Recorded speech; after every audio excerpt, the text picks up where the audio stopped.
Être prof principal, ça peut être un top comme un flop. Et si tu débutes, je vais te donner tous mes conseils pour que ça se passe bien. Par contre, si t'es pépé de troisième, là, je peux rien pour toi. Quand tu es prof principal, tu as plusieurs missions, mais pour moi, il y a deux choses qu'il faut absolument ne pas négliger. Premièrement, la communication avec l'équipe pédagogique. Donc, tu dois absolument faire le lien entre ta classe et les profs. Je pense notamment à tout ce qui concerne l'accompagnement des élèves à besoins éducatifs particuliers, donc les EBEP, tout ce qui est rédaction de PPRE par exemple. Ça peut être également la mise en place de fiches de suivi, etc.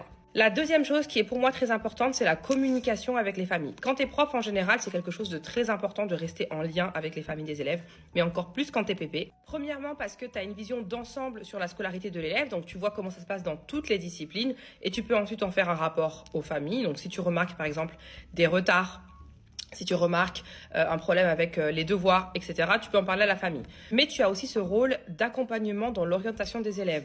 Et ça, c'est pas que quand tu es en troisième, parce que l'orientation, ça se travaille dès la sixième. Quand tu es pépé, tu dois également préparer le conseil de classe. Donc ça se fait à l'occasion d'une heure de vie de classe. Tu prépares le conseil avec eux, mais tu as aussi le retour du conseil de classe où les délégués vont faire leur bilan.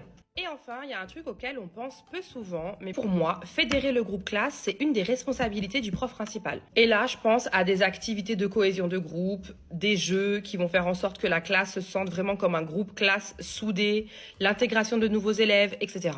Je suis prof d'anglais, bien sûr que je parle anglais avec mes collègues dans les couloirs. Je suis prof d'anglais, bien sûr que tu peux pas rentrer si tu dis pas sorry I'm late. Je suis prof d'anglais, bien sûr que je ne prépare jamais mes cours et que c'est toujours du freestyle total. Je suis prof d'anglais, bien sûr que je suis toujours en train de boire du thé en classe. Je suis prof d'anglais, bien sûr que je vais t'harceler jusqu'à ce que tu rendes ta tâche finale. Je suis prof d'anglais, bien sûr que je mets 2 mois avant de rendre les évaluations. Je suis prof d'anglais, of course I have a terrible accent, but I think I'm the best.